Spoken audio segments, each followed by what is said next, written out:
दोस्तों, आपका स्वागत है हमारे YouTube चैनल में। आज हम शुरू करने जा रहे हैं कक्षा 8 का सिलेबस। तो हम शुरू करते हैं अध्याय नंबर 1, जिसका नाम है परिमेय संख्या। क्या नाम है?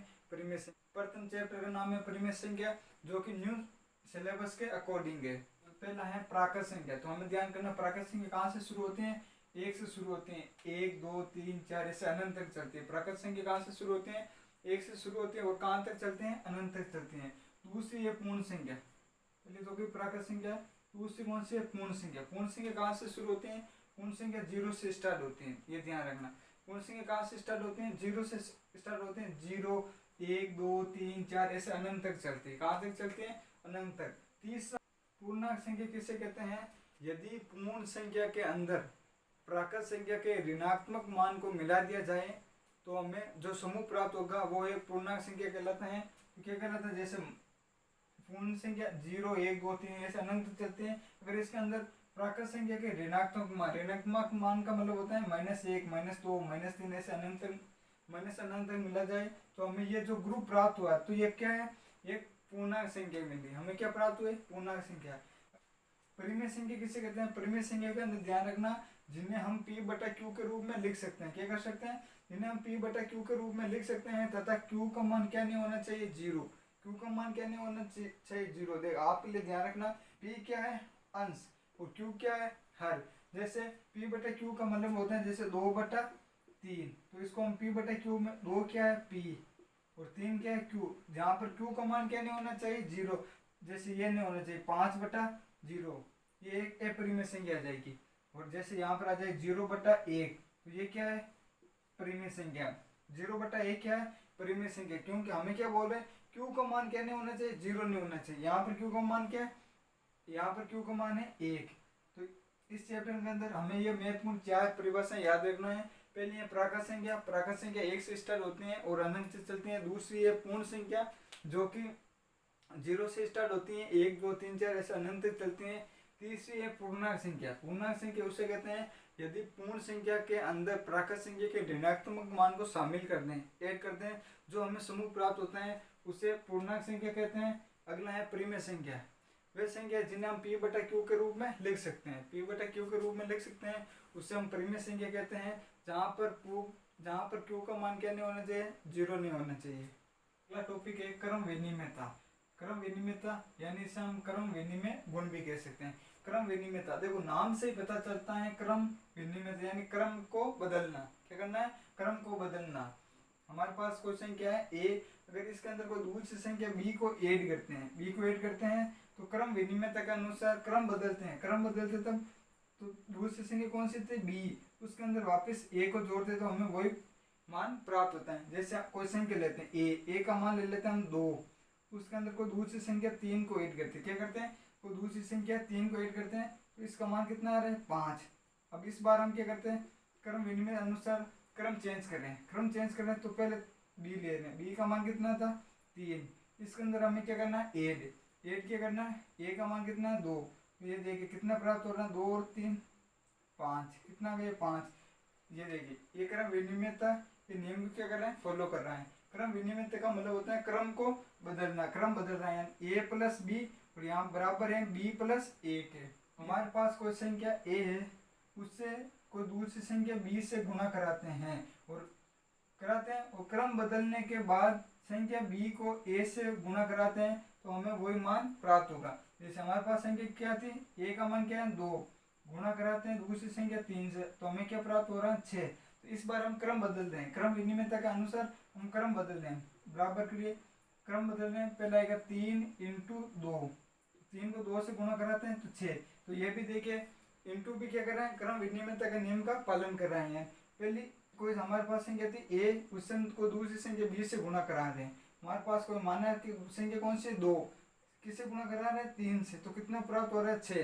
तो इस बार क्रम बदलने के बाद देखिए, क्रम बदलने के बाद b × a, क्रम बदल दिया। अब देखो b क्या है? 3 × a का मान कितना? 2। क्रम बदलने पर हमें क्या प्राप्त हो रहा है? 6। और ये क्या है? बराबर आ रहा है। तो हमारे क्रम विनिमयता का क्या कर रहे हैं? फॉलो कर रहे हैं। हमारे पास अगला टॉपिक है साचर्यता, यानी इसे हम क्या कहते हैं? साचर्य गुण भी कह सकते हैं। इस नियम के अंदर हम क्या करते हैं, कोई तीन संख्या लेते हैं। क्या लेते हैं, इसके अंदर तीन संख्या ले रहे हैं, ए बी सी। क्या ले रहे हैं, तीन संख्या ले रहे हैं, ए बी सी। इसके अंदर क्या करते हैं, इसके अंदर हम पहले ए प्लस बी का योग करते हैं, उसके बाद इन दोनों का योग, जो भी योग आता है उससे हम सी से जोड़ते हैं। क्या करते हैं, सी को बाद में सी से जोड़ते हैं। जैसे पहले हम ए ले रहे हैं 2, यानी 2 प्लस 3, इन दोनों का योग करेंगे। पहले इस योग को सी के अंदर जोड़ेंगे। सी मान लेते हैं 4, जो कि बराबर है 2 प्लस 3 प्लस 4। अब इन दोनों का योग के बराबर है। देखिए पहले ए और बी का योग करेंगे, ए और बी दोनों का योग, कोष्टक पहले ओपन करेंगे कोष्टक, यानी 2 और 3 कितने होते हैं, 5। ये हो गए 5 हो गए। उसके बाद में प्लस सी, यानी सी के अंदर ऐड करेंगे तो कितना होता है 9। ये देखिए बराबर है या नहीं है। अब बराबर करेंगे ए के अंदर, देखिए इसके अंदर पहले हम क्या करेंगे, बी प्लस सी, यानी बी और सी को ऐड करेंगे। बी और सी कितने हो रहे हैं, 3 प्लस 4 कितने हो रहे हैं 7। 7 के अंदर क्या ऐड करेंगे, बी 2 ऐड करेंगे। क्या करेंगे, 7 के अंदर क्या ऐड करेंगे, 2 ऐड करेंगे। तो हमें कितना प्राप्त हो रहा है, 9। तो ये देखिए ये साचर्यता नियम का पालन कर रहा है। तो हमने क्या किया था, हमने कोई संख्या ली थी, 3 संख्या ली, ए बी सी ली। तो उसके अंदर क्या किया था हमने, पहले ए और बी को योग किया, उन ए और बी का योग को हमने सी से जोड़ा। जो हमें प्राप्त हुआ उसको हमने ए प्लस कोष्टक बी प्लस सी से ऐड किया, यानी बी और सी। यानी पहले इस कोष्टक को सोल्व किया, 3 प्लस 4 कितने होते हैं 7। कितने होते हैं 7। उस 7 के अंदर क्या हमने किया, 7 के अंदर हमने 2 को ऐड किया, तो हमें कितना प्राप्त हो रहा है 9, जो कि ये दोनों बराबर है, यानी साचर्य नियम का पालन कर रहा है। यानी साचर्यता का नियम एक तो प्लस के अंदर फॉलो होता है, पालन करते हैं, और एक गुणा के अंदर पालन करते हैं। गुणा के अंदर कैसे, वही संख्या लेते हैं 3, ए का मान ले लेते हैं 2 इंटू 3, यानी पहले 2 और 3 को गुणा करेंगे, फिर इसको जो भी इसका मान आएगा उसको सी से गुणा करेंगे। यानी देखो 2 को 3 से गुणा कराते कितना आते हैं 6 इंटू 4 से गुणा कराते हैं। सी का मान 4 है तो 4 से गुणा कराते हैं, कितना आ रहा है 24। इसका मान कितना आ रहा है 24। ये देखते हैं बराबर है या नहीं है, क्या बराबर है या नहीं है। ए का मान कितना था 2 इंटू कोष्टक 3 इंटू 4। पहले हम क्या करेंगे, कोष्टक को सोल्व करेंगे, कोष्टक के अंदर वाली संख्या को सोल्व करेंगे। यानी क्या है 3 इंटू 4, 3 इंटू 4 कितने होते हैं 12। क्या होते हैं 12। ये कोष्टक ओपन बराबर कोष्टक ओपन 12 इंटू 2, क्या गए 12 इंटू 2, 12 को 2 से गुणा करेंगे क्या आता है 24। क्या आएगा 24। ये हमारे क्या है साचर्यता नियम का पालन करता है। तो हमें ध्यान रखना है कि साचर्यता नियम के अंदर एक तो प्लस और गुणा, ये दोनों साचर्यता नियम का पालन करता है। हमारा अगला टॉपिक है योज्य प्रतिलोम। क्या है योज्य प्रतिलोम। योज्य प्रतिलोम का मतलब होता है कोई संख्या है उसके अंदर हमें क्या ऐड करें।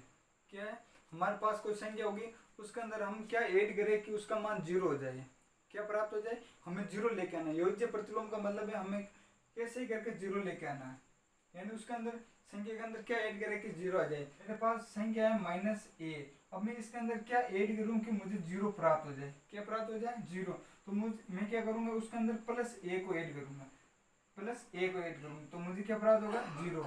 जैसे मेरे पास संख्या है -2, -2 के अंदर मैं क्या ऐड करूं कि मुझे 0 प्राप्त हो जाए।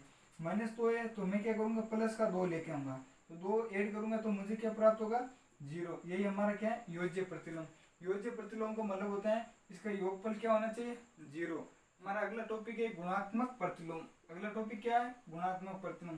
गुणात्मक प्रतिलोम के अंदर हमें ध्यान रखना है 2 संख्या लेनी, 2 संख्याओं का गुणनफल 1 हो जाए। इसके अंदर क्या है गुणात्मक प्रतिलोम के अंदर के 2 संख्याओं का गुणनफल क्या होना चाहिए 1 होना चाहिए। जैसे हम कोई संख्या ले रहे हैं a, क्या ले रहे हैं a, अब इसके अंदर किससे गुणा कराएं हम, इसके अंदर किससे गुणा कराएं कि हमें 1 प्राप्त हो जाए, 1 प्राप्त हो जाए। तो हम क्या करेंगे इसको किससे गुणा करेंगे इंटू 1/a से गुणा करेंगे, तो हमें क्या प्राप्त होगा 1 कैसे प्राप्त होगा। देखिए a को संख्या लिया हमने 2, क्या ले ली 2 को किससे गुणा कराएं कि हमें 1 प्राप्त हो, तो हम क्या करेंगे 1/2 से गुणा करेंगे। तो देखो 2 से 2 कट जाएगा, 1 को 1 से गुणा करेंगे क्या प्राप्त होगा 1।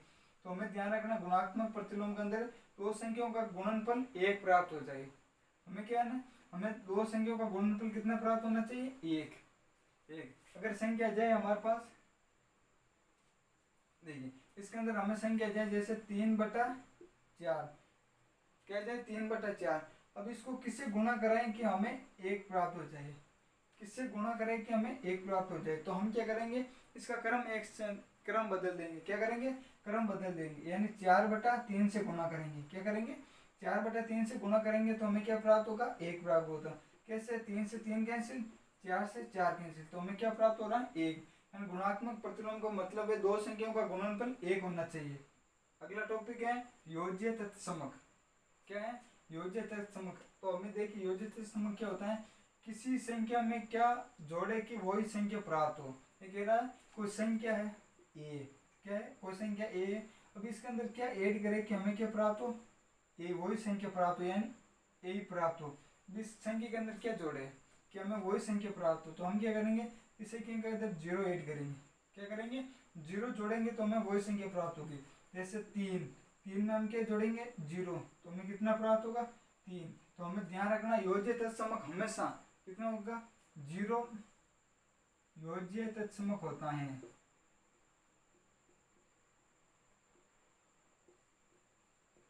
हमें क्या ध्यान रखना कि योज्य तत्समक क्या है, 0 है। किसी भी संख्या के अंदर 0 ऐड करेंगे तो वही संख्या हमें प्राप्त होगी। तो हमें यह ध्यान रखना है। हमारे पास अगला टॉपिक है गुणात्मक तत्समक।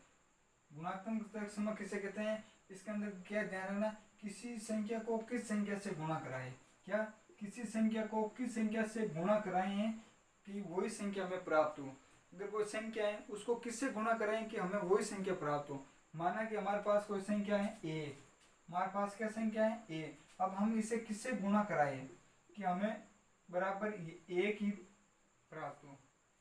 हमारे पास कोई संख्या ए है, हम इसे किससे गुणा कराएंगे कि हमें ए प्राप्त हो। तो हम क्या करेंगे, इसी संख्या को 1 से गुणा करेंगे तो हमें यही प्राप्त होगा। जैसे हम 5 को 1 से गुणा कराते हैं हमें क्या प्राप्त होता है, 5। और हमें पता है किसी भी संख्या को 1 से गुणा कराते हैं तो हमें वही संख्या प्राप्त होती है, वही संख्या प्राप्त होती है। तो हमेशा ध्यान रखना कि गुणात्मक तत्समक होता है, क्या होता है, एक गुणात्मक तत्समक होता है, यानी एक गुणात्मक तत्समक है। हमेशा ध्यान रखना कि गुणात्मक तत्समक क्या होता है, एक गुणात्मक तत्समक होता है।